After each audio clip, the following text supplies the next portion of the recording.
Bom dia, graça e paz a todos, amém?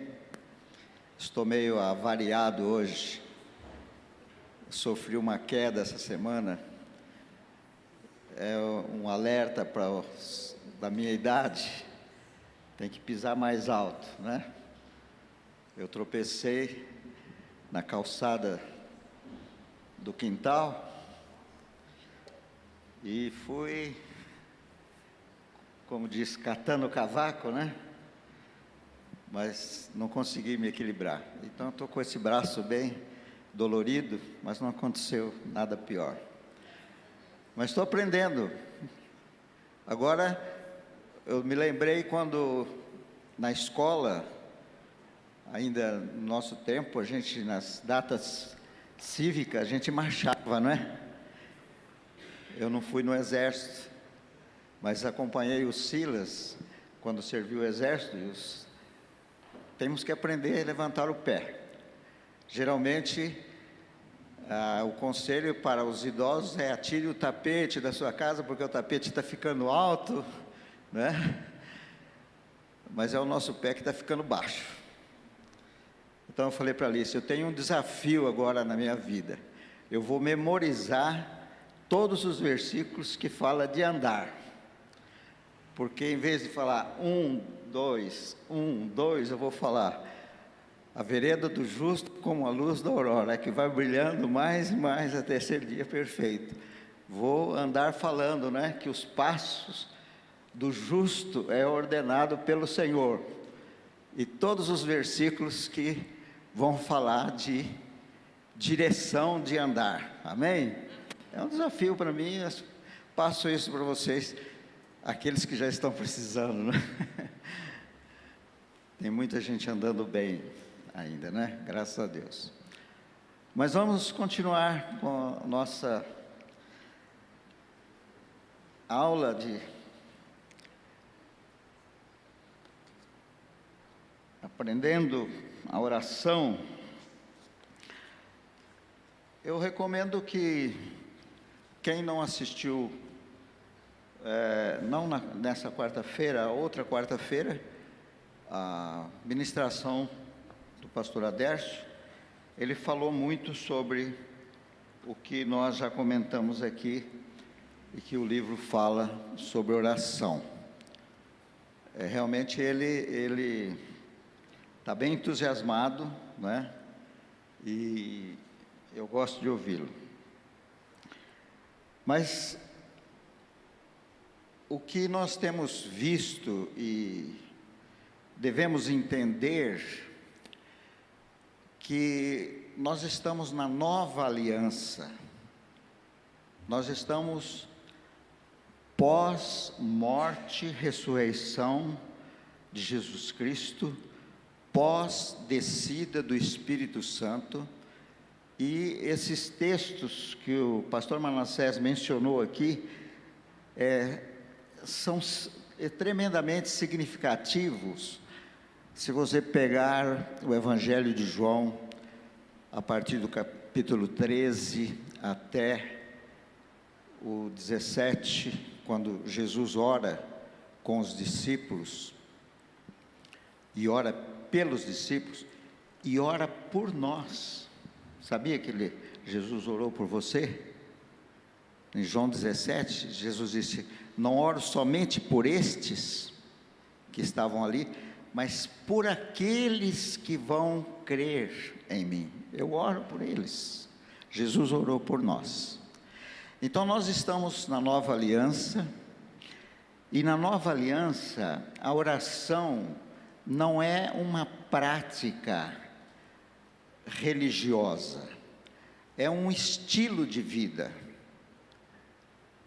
Você não precisa, como Daniel, abrir a janela do quarto para o lado de Jerusalém, porque ele estava longe de Jerusalém, e no templo de Salomão, quando ele dedicou o templo, Deus falou com ele que o seu nome estaria ali no templo, e que se houvesse peste, se houvesse guerra, qualquer coisa que o povo que ali viesse para orar, teria a resposta, porque o nome dele estava naquela casa.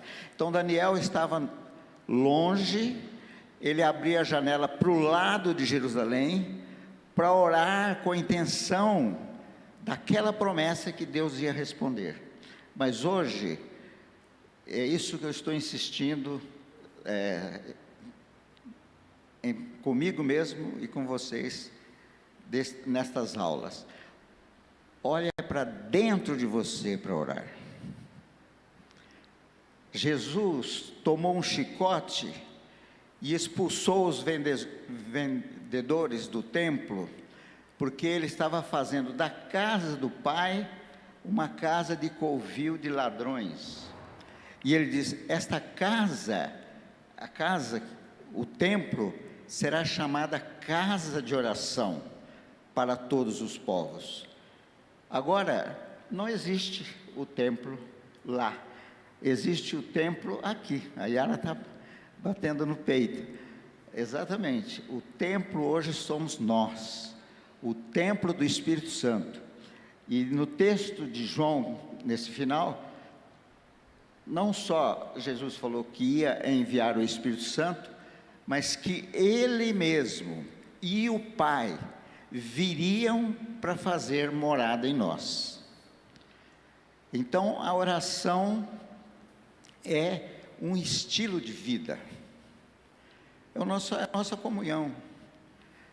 Nós temos muita comunhão conosco, no nosso pensamento.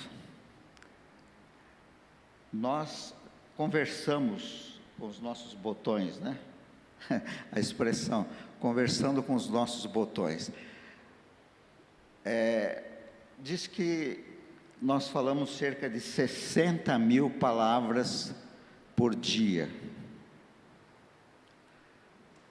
Bastante, né? 60 mil. Então, dizer que as mulheres falam mais. A Zezé está falando em 120. E às vezes acontece uma coisa interessante no relacionamento de casais. Vale a pena dizer aqui. O homem sai de manhã. Bem, hoje a mulher também sai, né? Difícil as mulheres que ficam em casa.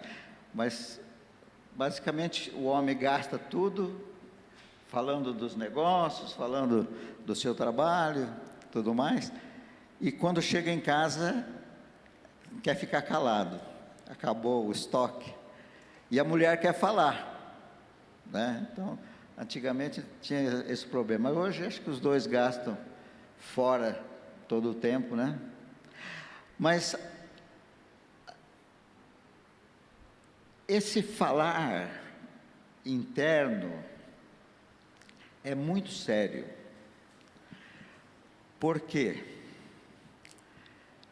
Porque, na maioria das vezes, nós estamos envolvidos em situações pessoais ou familiares ou de trabalho, de relacionamento, e nós falamos conosco mesmo o que não temos coragem de falar em viva voz. Estão comigo? É verdade? Diz que a pessoa estava tão irada com o vizinho, que ele ficou brigando com o vizinho, de como ele ia falar, como o vizinho ia responder, como ele ia falar, como o vizinho ia responder, tal. E ele se encaminhou para a porta do vizinho, e quando chegou e o vizinho abriu a porta, ele já deu um soco no vizinho, porque o processo estava todo desenvolvido dentro dele. Aquela briga, E o que é o desafio hoje para o viver cristão é nós termos a paz que o pastor Manassés pregou, é o shalom de Deus, a paz não é simplesmente um sentimento, é a pessoa de Jesus vivendo em nós. Ele é a paz, Ele é a nossa paz. Ele se deu a si mesmo, Ele se deu por nós, Ele falou que viria para dentro de nós, é a vida dEle, como João diz, quem crê no Filho tem a vida, quem não tem o Filho de Deus não tem a vida, então a vida está nele, e a vida está em mim, e então nós temos que vigiar esse homem interior, do coração. Então a oração não é mais uma questão de se você está ajoelhado, ou se você está sentado, se você está de pé, ou se você está deitado, não importa, é um estado do coração, e é isso que o autor traz, aqueles impedimentos que tem dentro de nós, e as coisas que nos aconteceram na infância, que não deixa a gente confiar em Deus, que não permite aqueles complexos, tudo aquilo que nós sofremos na nossa infância. Mas eu estava pensando essa semana, e ontem à noite, mais precisamente, que nós não podemos nos esconder atrás dessas desculpas, certo? Ninguém pode se esconder atrás de uma desculpa. Meu pai me maltratou, a minha mãe me maltratou, eu sofri o bullying, qualquer que seja a situação. E Deus me mostrou bem claro uma pessoa no Velho Testamento que podia ser a pessoa mais marcada na vida de fracasso e que superou isso. Yara está dizendo Jó. Não foi Jó que eu pensei, mas é um bom caso. Quantos já viram falar de Jabes? Quem já viu falar de Jabes? Jabes. Quantos não ouviram? Não sabem? Ok, vamos então aprender. Primeiro livro de Crônicas, capítulo 4, verso 9 e 10. O Silas vai colocar lá.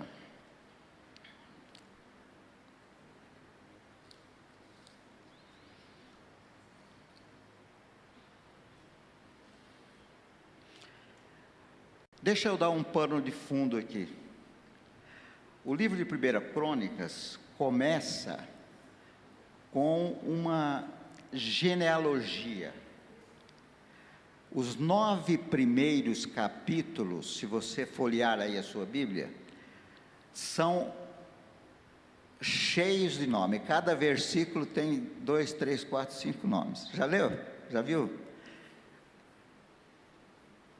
Entre mais ou menos 500 nomes que estão aí, nessa genealogia, nós encontramos o nome de Jabes. Eu pus um coração nesse versículo que está Jabes. Por quê? Porque dos 500 nomes que está mencionado ali, somente Jabes recebe essa atenção, porque ele sai de uma situação de fracasso, porque ele sai de uma situação dessas que nós estamos vendo nas nossas lições, para uma situação de vitória. Então, os versículos dizem assim, vamos lá. Jabes foi um homem mais respeitado de sua família.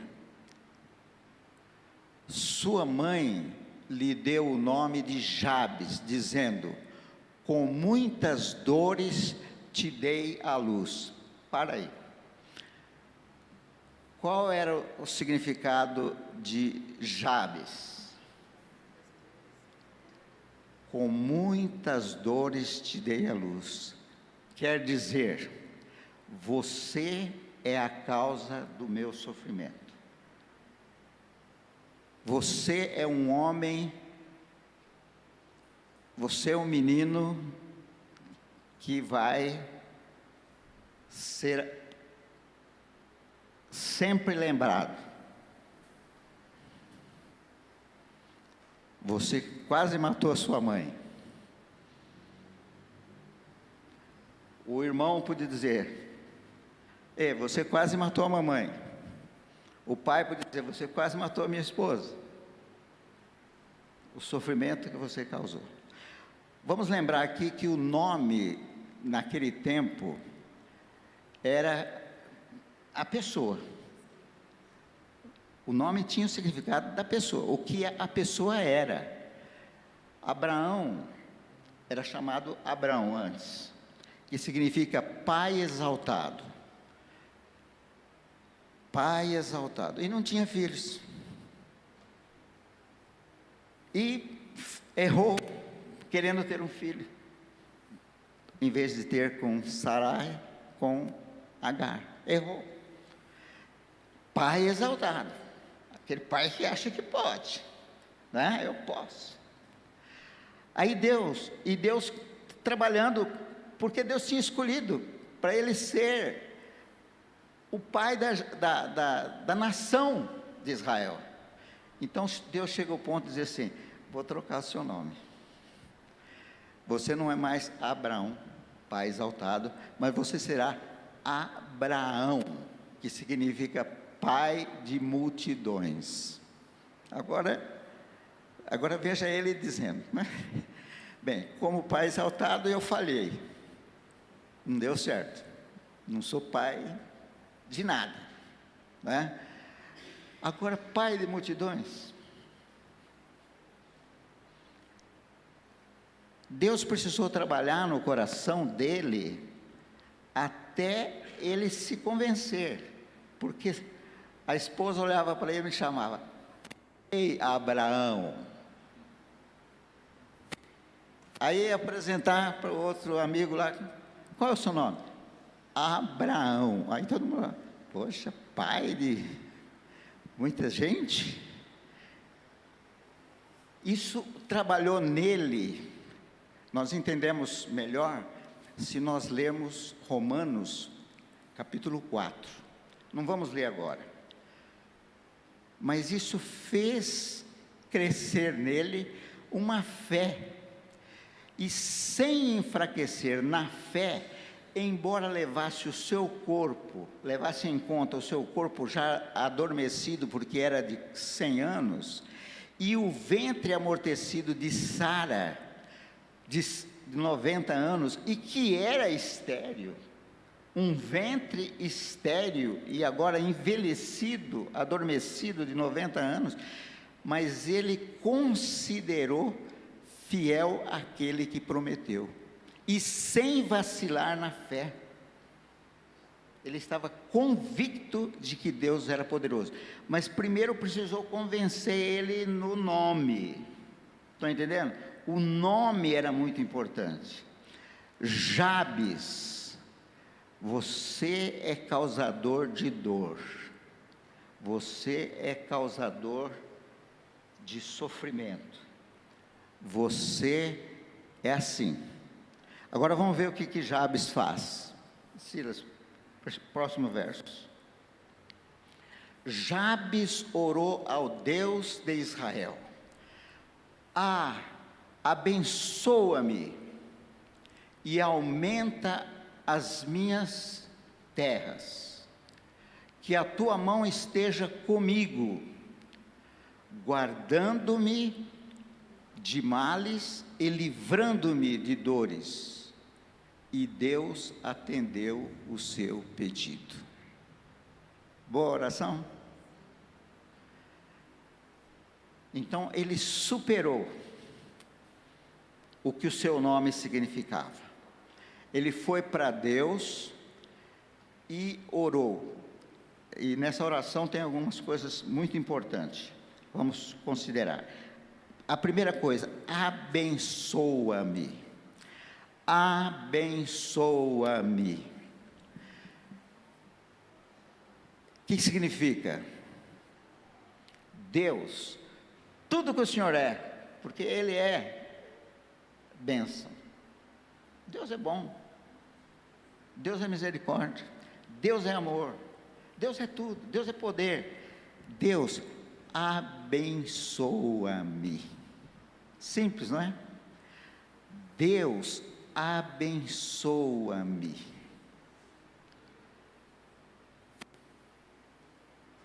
O autor fala muito do egoísmo no livro, que é um dos impedimentos, mas na Bíblia nós encontramos que as orações sempre são pessoais.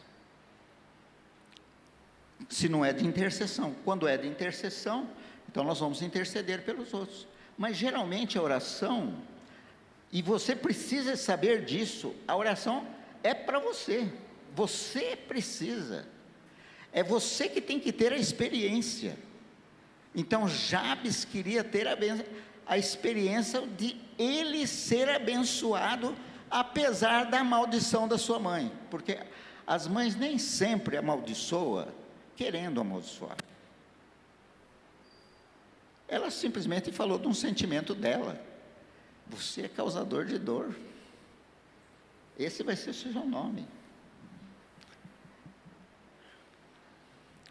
Quantos já ouviram a história da avó que fala assim: a avó, a bisavó era assim, você é igual. A avó era assim, você é igual. E talvez a mãe é assim, você é igual. Então, já ouviram falar isso? E já ouviram alguém falar assim: o seu avô morreu de infarto. Seu bisavô também. O que isso está passando para você? Como está meu coração? Não é? Eu vou contar uma experiência que eu ouvi de um pastor, que tinha um homem que estava vivendo esse drama, que a mãe dizia: o seu avô morreu do coração, seu pai morreu do coração, e você vai morrer do coração. E ele fez check-up, e realmente estava com a pressão alta. E ele foi numa reunião de oração, para buscar cura. E ele chegou e falou com a mulher que estava dirigindo a oração: eu vim porque eu vim do médico, tenho problema cardíaco. A minha mãe disse que meu avô morreu do coração, que meu pai morreu do coração, e eu tenho problema de coração. A mulher disse que se aproximou dele e disse: me diga a verdade. Ele disse: meu avô morreu do coração, meu pai morreu do coração, e eu tenho problema cardíaco. A mulher disse novamente: eu quero que você me diga a verdade. Ele disse: senhora, eu já te disse a verdade.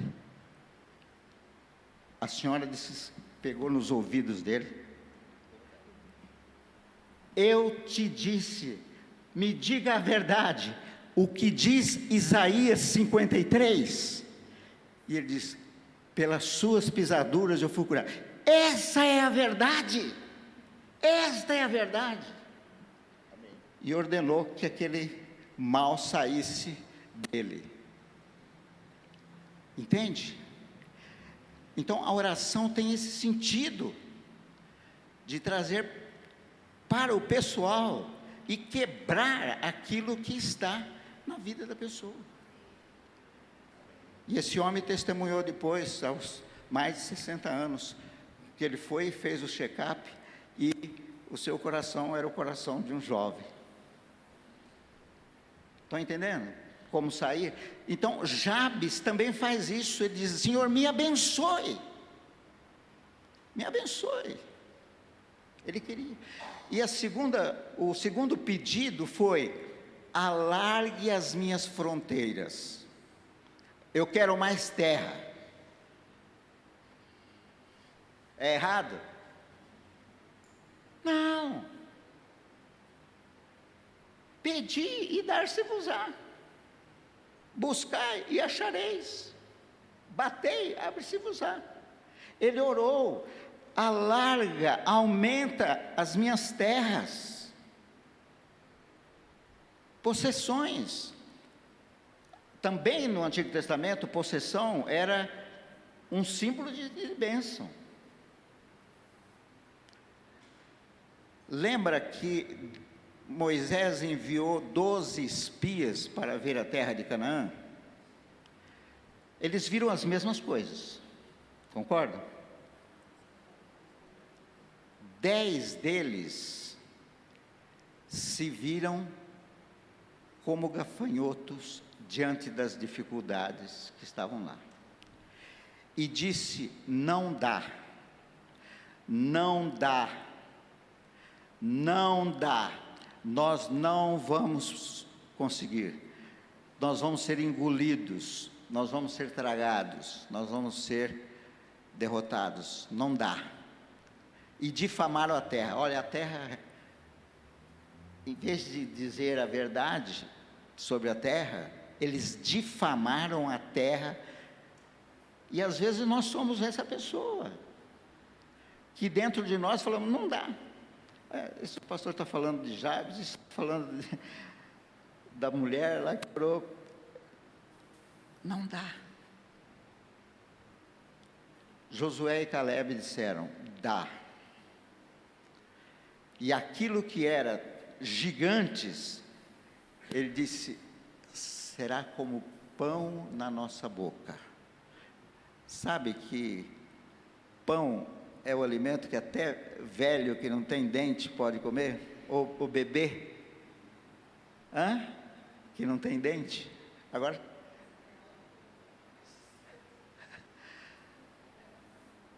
nosso netinho gostava, quando eu era pequeno, do pão do cachorro. A gente ia dar o pão para o cachorro. Ele falava: vovó, eu também quero o pão do cachorro. E ela tinha que dar um pedaço do pão, que era um pão amanhecido, e ele comia o pão. Mas pão desfaz na boca. Então, para Josué e Caleb, eles viram as dificuldades da terra como pão. Pô, fácil. Amém? Abençoa-me, aumenta as minhas terras. 3, que a tua mão esteja comigo. A tua mão esteja comigo. Está aí? O que significa isso? A mão. Se a minha mão está com você, o que está com você? Eu estou com você.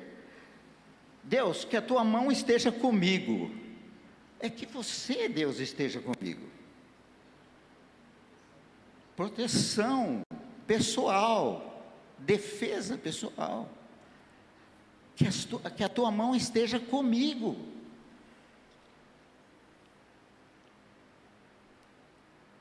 Veja, Silas, Atos 11, acho que é 21, Atos 11, 21. Agora no Novo Testamento, a igreja está fazendo a obra, e diz lá: a mão do Senhor estava com eles, e muitos creram e se converteram ao Senhor. O que era a mão do Senhor com os discípulos? A presença de Deus neles. E era o que eu compartilhei com vocês. Pedro e João tomou o aleijado pela mão, disse: levanta-te, né?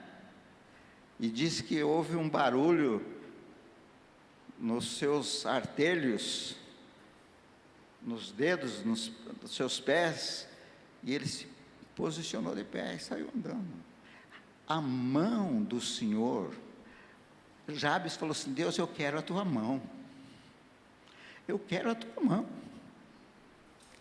eu quero ter a bênção do Senhor, eu quero ter a prosperidade, eu quero que a tua mão esteja comigo. Para quê?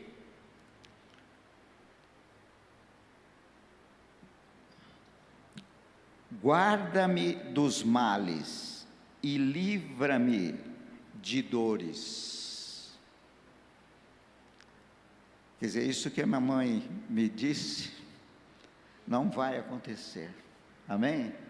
Porque o Senhor vai estar comigo, o Senhor vai me abençoar, o Senhor vai ter a sua mão comigo, e o Senhor vai me livrar dos males, e o Senhor vai me livrar das dores.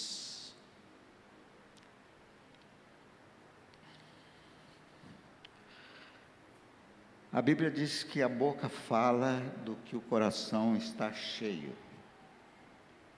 Tá certo? Tá.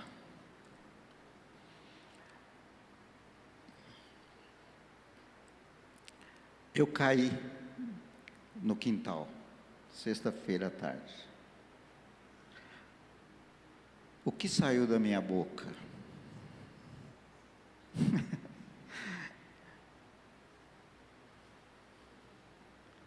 O que saiu da minha boca? Você quer saber? Não foi sempre assim, mas saiu: Jesus, me ajuda. Jesus, me ajuda. E deitado ali, procurando me levantar, eu disse: Jesus, pelas suas chagas eu fui sarado.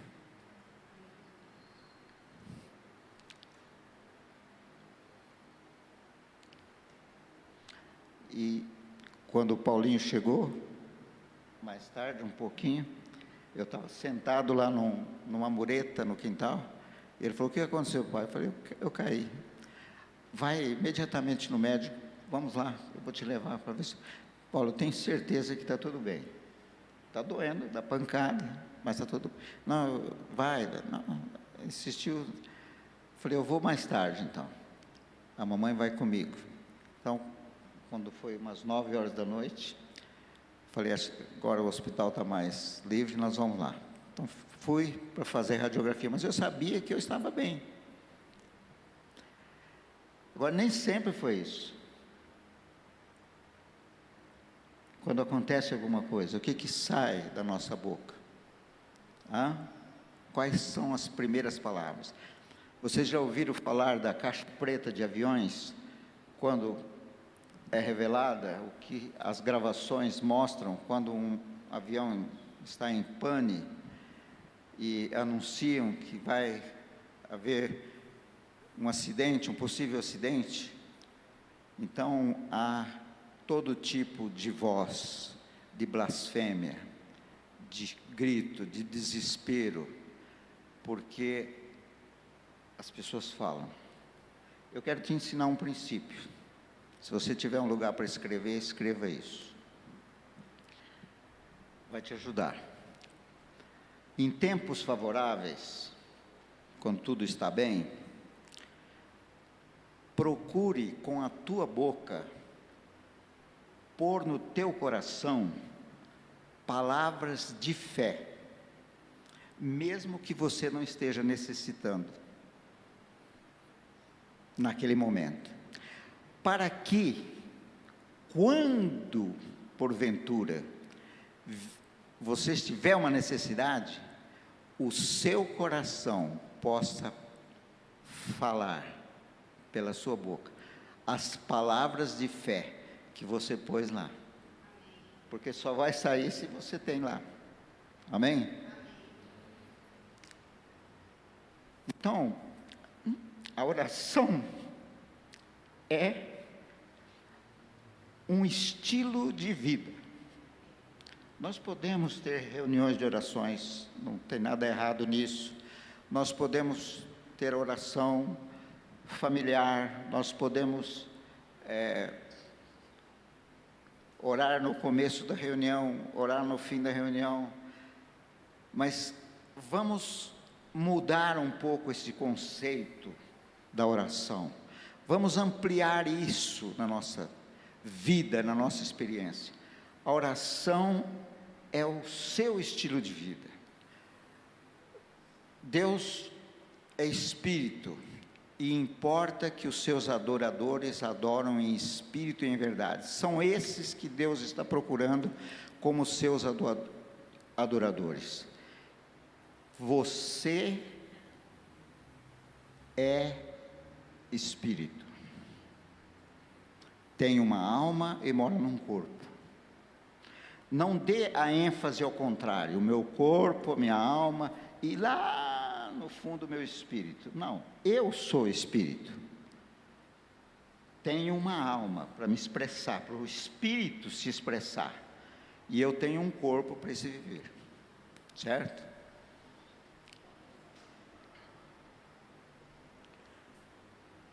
E o estilo de vida está no nosso interior.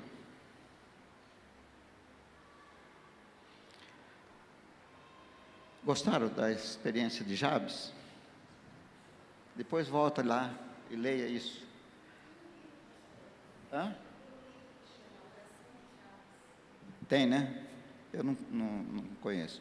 Mas se você entrar no YouTube, tem muitas pregações sobre Jabes, tem muitos estudos. Mas vai na Bíblia, aquilo que está lá. E qual foi o resultado? Qual a última expressão do versículo 10? Deus atendeu o seu pedido. Agora, como que o autor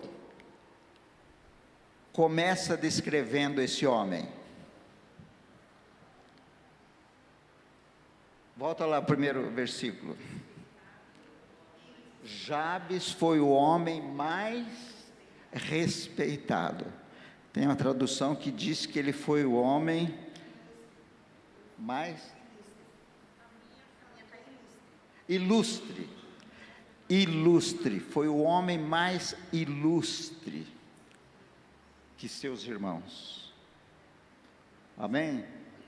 Quer dizer, aquele que era destinado ao fracasso, amém? Ele foi abençoado.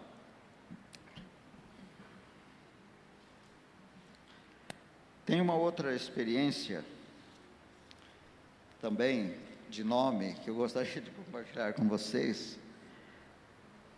É o caso de Benjamim. Quantos conhecem a história de Benjamim? Hoje é um nome bem usado, né? Conhece alguém que chama Benjamim? É bem usado. Jacó teve 12 filhos. Benjamim foi o último. 10 dos primeiros filhos ele teve com Lia, que não era a esposa predileta. Não sei se ele a considerava assim, mas foi a esposa que o sogro deu pelos primeiros 7 anos que ele trabalhou, por Raquel. Depois o sogro deu mais uma condição de 7 anos para ele conseguir Raquel. E Raquel era estéril. Não dava filhos. E ele tinha os filhos com Lia. Rubens, todos os 10. Depois ele teve o filho José, com Raquel. E bem mais tarde, muitos anos mais tarde, ele teve Benjamim. Só que Benjamim também nasceu parecido com a situação de Jabes. Dores. E dores terríveis que levou Raquel à morte. A gente percebe no diálogo ali da parteira com ela que a situação não está fácil, mas a parteira anima ela, encoraja ela, dizendo: não tem ânimo, você vai dar a luz, você vai dar a luz. E, por fim, quando ela dá a luz, ela diz: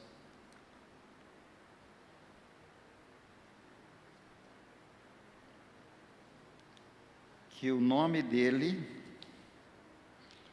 era Benoni. Benoni, filhos da minha dor, filhos da minha aflição. E ela morre. Ela deu um bom nome para o seu filho? Não.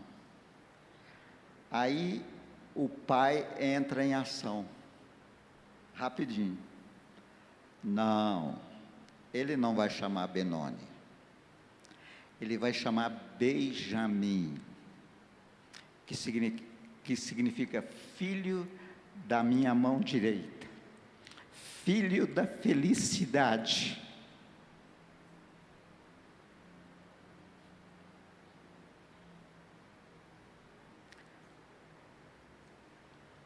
Está vendo como você pode mudar situações? Traz uma palavra de bênção naquilo que não parece ser bênção.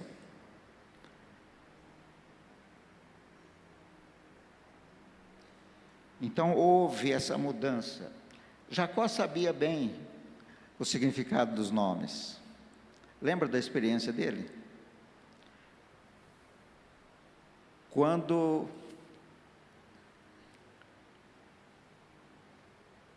ele vai nascer, ele é gêmeo, né, de Esaú. Esaú nasce primeiro,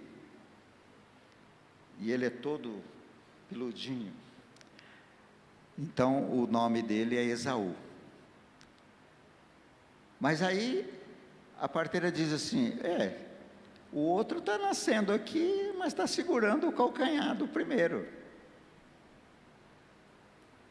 Sabe? Entende? Está segurando o calcanhar do primeiro. Então o nome dele vai ser Jacó.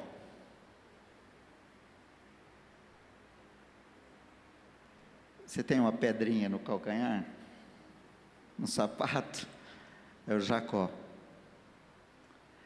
E ele também significa usurpador. Ele quer o primeiro lugar. E foi isso que vai acontecer. Ele vai tramar com sua mãe. Ele vai tirar a bênção do primogênito, que é Esaú, por causa do nome.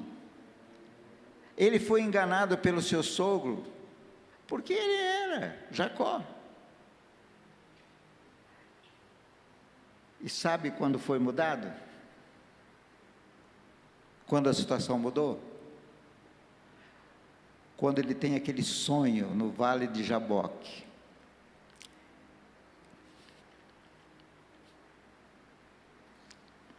E eu creio que era o próprio Jesus vindo lutar com ele. Era o anjo do Senhor. E luta, e luta. E ele diz: olha, o Senhor,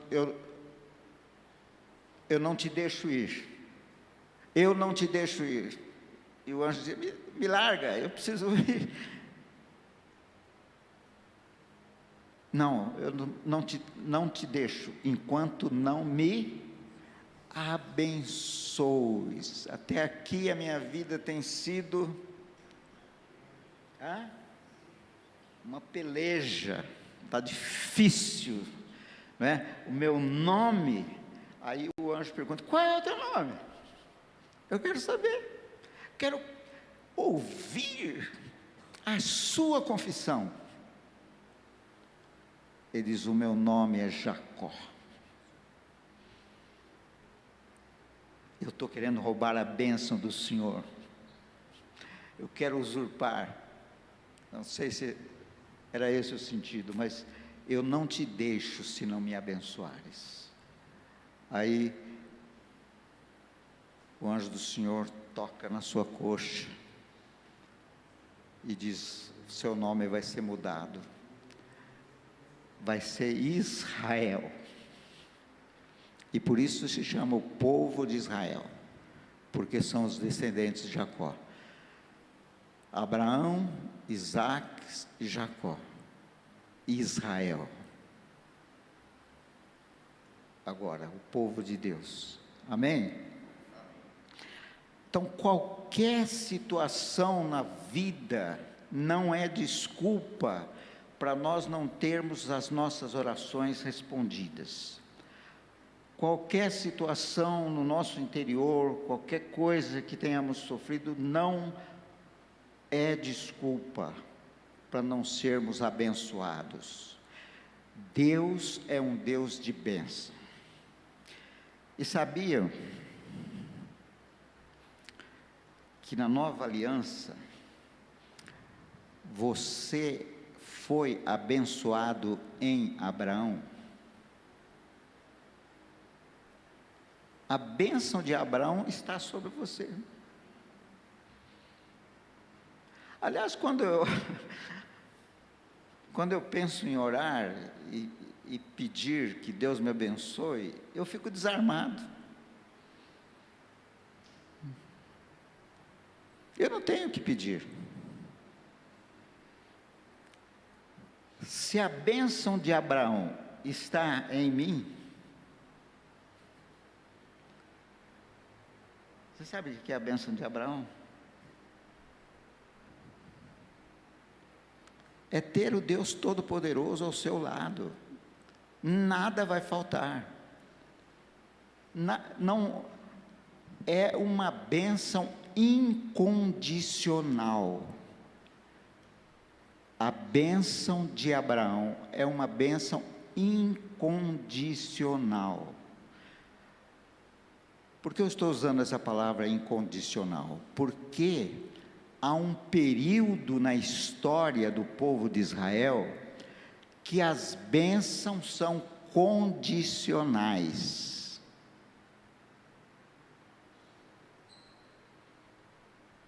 Entende isso? Qual foi esse período?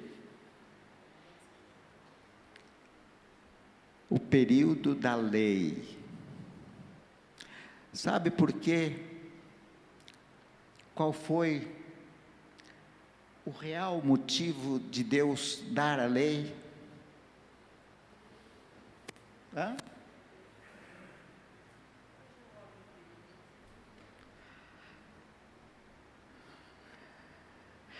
Quando eu entendi isso, mudou muita coisa no meu interior, mudou muita coisa na minha vida, nos meus pensamentos para com Deus. Deixa eu ver se eu acho esse versículo.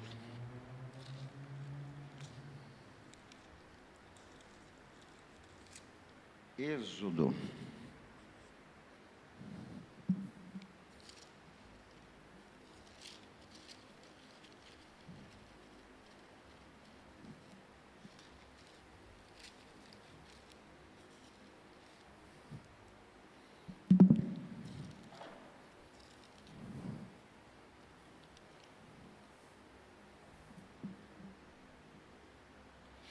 Êxodo capítulo 19, versículo 4.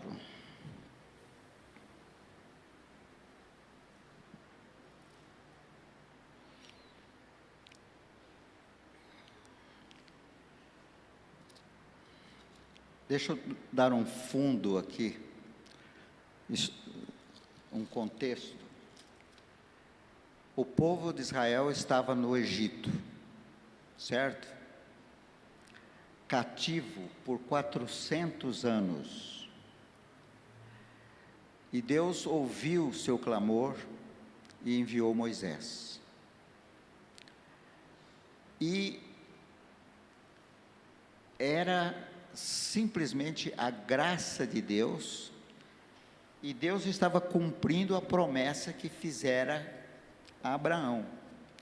Quando Deus fez aliança com Abraão, em Gênesis capítulo 15, Deus falou para Abraão: prepara os animais, corta ao meio, e eu vou fazer uma aliança com você. Ele preparou os animais, e diz que aí as aves do céu vinham para pegar os animais.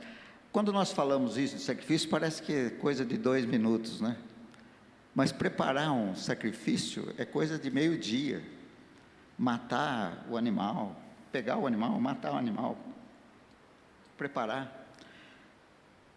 E diz que ao anoitecer veio um pesado sono em Abraão. Ele apagou. E aí Deus faz aliança com o homem dormindo.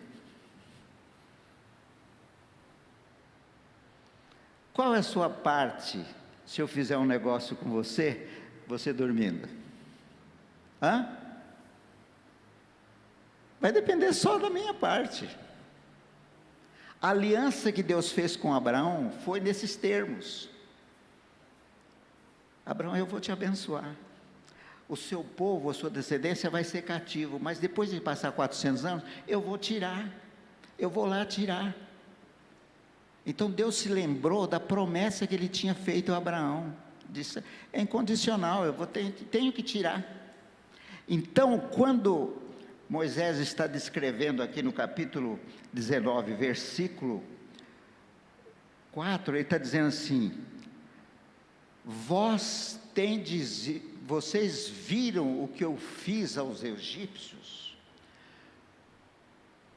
Sabem como vos carreguei vocês sobre asas de águias e os trouxe para mim?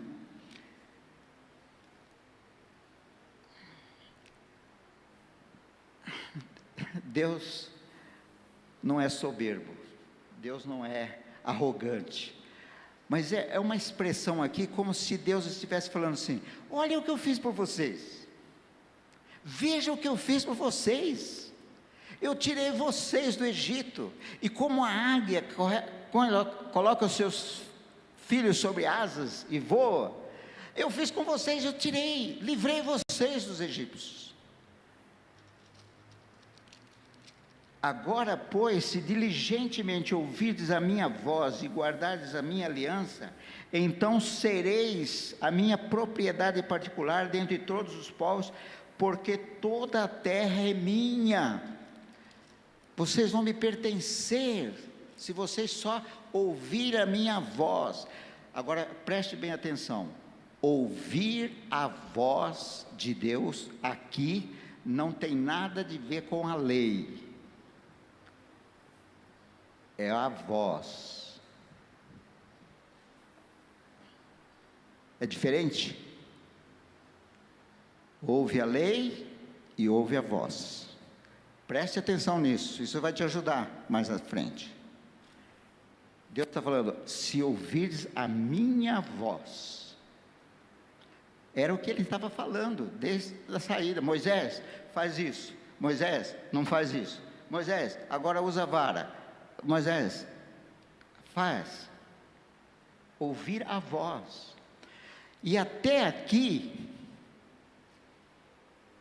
Deus não levou em consideração nenhuma vez que o povo murmurou.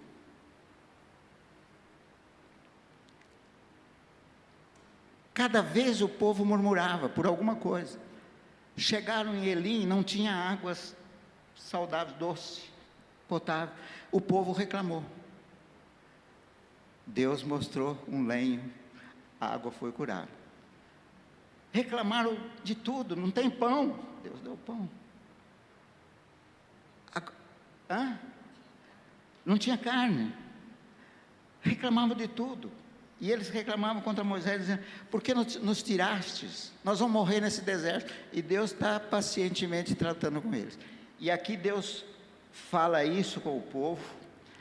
Então, verso 6: e vós me sereis um reino sacerdotal e povo santo.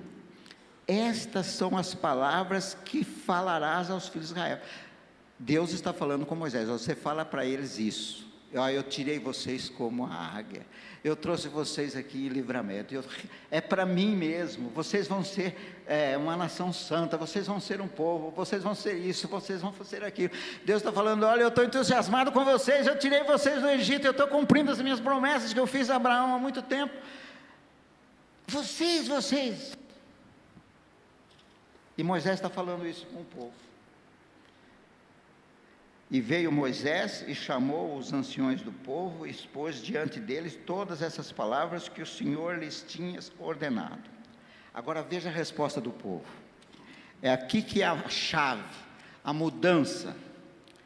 Então todo o povo respondeu a uma voz e disse: tudo o que o Senhor tem falado, faremos. E relatou Moisés ao Senhor as palavras do povo. Agora, essa expressão, tudo o que o Senhor tem falado, faremos, era a pura arrogância do povo. Eles disseram assim: Deus, nós podemos, pode falar o que o Senhor quiser e nós vamos fazer. Até aqui era Deus na frente falando e o povo seguindo. Agora estão dizendo assim: fala, nós não queremos ser mais abençoados dessa forma, nós queremos ser abençoados pelo que nós faremos. Olha o que Deus responde para Moisés. Moisés relatou para o Senhor o povo. Então disse o Senhor a Moisés: eis que eu virei a ti numa nuvem espessa, para que o povo ouça falando contigo, e para que também te creiam eternamente, porque Moisés tinha anunciado as palavras do povo ao Senhor. Disse também o Senhor a Moisés: vai ao povo, santifica-os hoje e amanhã, e lavem-se eles as suas roupas, e estejam prontos para o terceiro dia, porquanto no terceiro dia o Senhor descerá diante dos olhos de todo o povo no monte Sinai. E marcareis limite ao povo ao redor, dizendo: guardai, não subais ao monte, toqueis nos seus termos, todo aquele que tocar no monte certamente morrerá. Nenhuma mão tocará nele, porque certamente será apedrejado e aceteado. Quer seja animal, quer seja homem, não viverá soando a buzina longamente. Então subirão ao monte. Então Moisés desceu do monte ao povo, e santificou o povo, e lavaram as suas vestes, e disse ao povo: tomai prontos no terceiro dia, e não vos achegueis à mulher. E aconteceu que no terceiro dia, ao amanhecer, houve trovões, relâmpagos sobre o monte, e uma espessa nuvem, e um sonido de buzina muito forte, de maneira que estremeceu todo o povo que estava ao redor.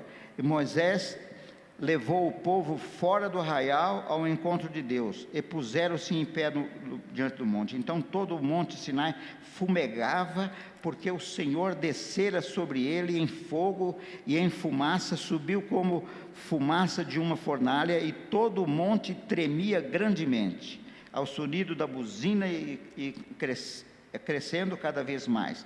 Moisés falava e Deus lhes respondia em voz audível. E descendo o Senhor sobre o monte Sinai, sobre o cume dos montes, chamou o Senhor a Moisés ao cume do monte, e Moisés subiu. Bem, estão percebendo que a situação mudou? Reclamavam antes, mas estavam numa bênção incondicional. Deus abençoava porque Deus era bom, não era porque era o povo bom, mas agora o povo diz assim: fala o que o Senhor quer e nós vamos fazer, nós vamos mudar a situação, nós vamos ser o bom. E aí então Deus diz: olha, eu vou descer no monte, eu vou dar esse povo, só que agora é outras coisas, santifica o povo, não se achega o homem e a mulher, começa a pôr regras. E sabe o que aconteceu? Vou encurtar a conversa aqui. Moisés subiu ao monte para receber os mandamentos. O que o povo fez no pé do monte? Um bezerro de ouro. Entrou a idolatria. Nós vamos seguir esse. E o próprio Arão, que era a voz de Moisés, entrou em fazer aquele bezerro. Sabe quantos mil morreram ali por causa daquela festa? 3.000 pessoas. Sabe quantos morreram na caminhada da saída do Egito até o Monte Sinai? Ninguém. Nem a roupa envelheceu. Os sapatos cresceram no pé das crianças, se eles tinham. Deus deu maná, Deus deu tudo, Deus fazia tudo. Agora era diferente. Agora era Deus. E aí começa a lei. Não terás outros deuses, e eles tiveram, né? Não faça isso, e eles fizeram. E aí chega em Deuteronômio 28 e 29, que lá você está. Se você obedecer à lei, você tem bênção. Se você não obedecer, você tem maldição. Não é isso? Então, esse período era o período de condições. Se você preencher as condições, você é abençoado. Se você não preenche, você não é abençoado. Por causa do seu coração. E aí Paulo interpreta dizendo assim: sabe por que foi dada a lei? Para mostrar a sua maldade, para mostrar o seu pecado.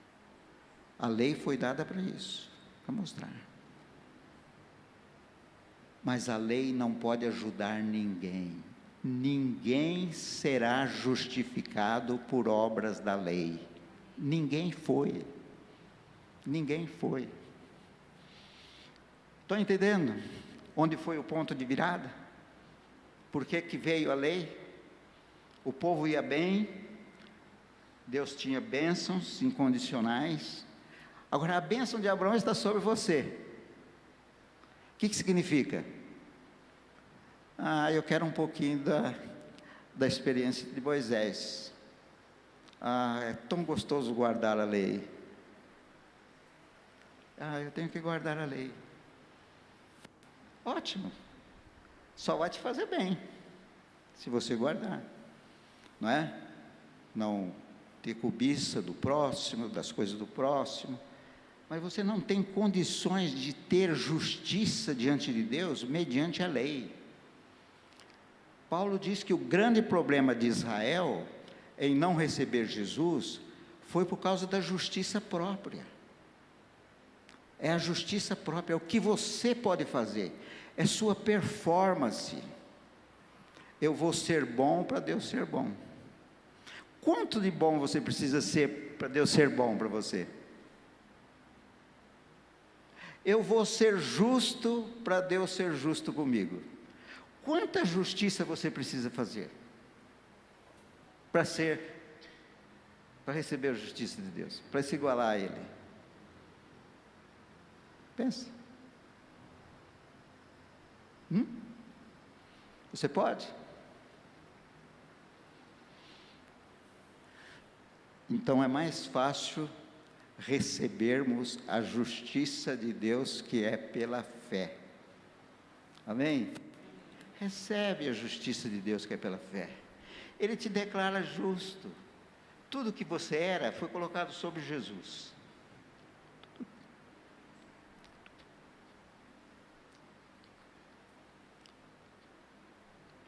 Tudo que eu era. Toda maldade, todo pecado, todo o meu desafio, tudo que eu sou como ser humano, tudo que o homem é como ser humano, foi colocado sobre Jesus, para que a sua justiça fosse colocada em nós. Houve essa troca na cruz. Ele levou o que eu era e me deu o que Ele é, e Ele está em mim. Amém? Eu não posso me esconder atrás de nada, absolutamente nada.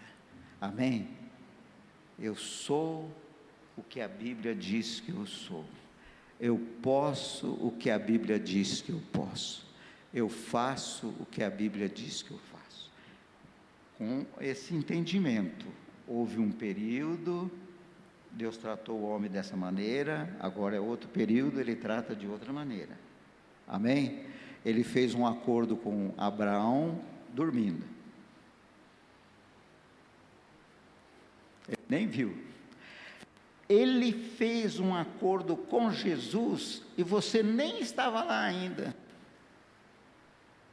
A aliança, a nova aliança não é aliança com você, é uma aliança que Deus tem com Jesus. Eu vou fazer através de Jesus. Então nós somos abençoados em Jesus, nós somos justificados em Jesus, somos abençoados com toda sorte de bênçãos espirituais em Jesus. A aliança é com Jesus. Esse é meu filho amado, em quem eu tenho todo o prazer. Ele cumprirá tudo, e Jesus diz: Pai, glorifiquei-te na terra, consumando a obra que me deste. Foi para a cruz e disse: está consumado, acabou, acabou. Isso é graça, você recebe. Graça é uma pessoa, assim como paz é uma pessoa, graça é uma pessoa. A lei foi dada por Moisés, a graça e a verdade vieram por Jesus. Ele é.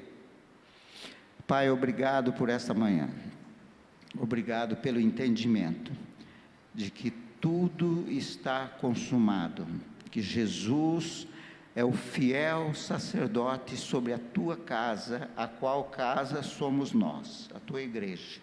Obrigado por todas as bênçãos, por tua mão estar conosco, pelo teu cuidado, pelo livramento, pela promessa de ser a nossa paz, de ser a nossa justiça, de ser a nossa redenção.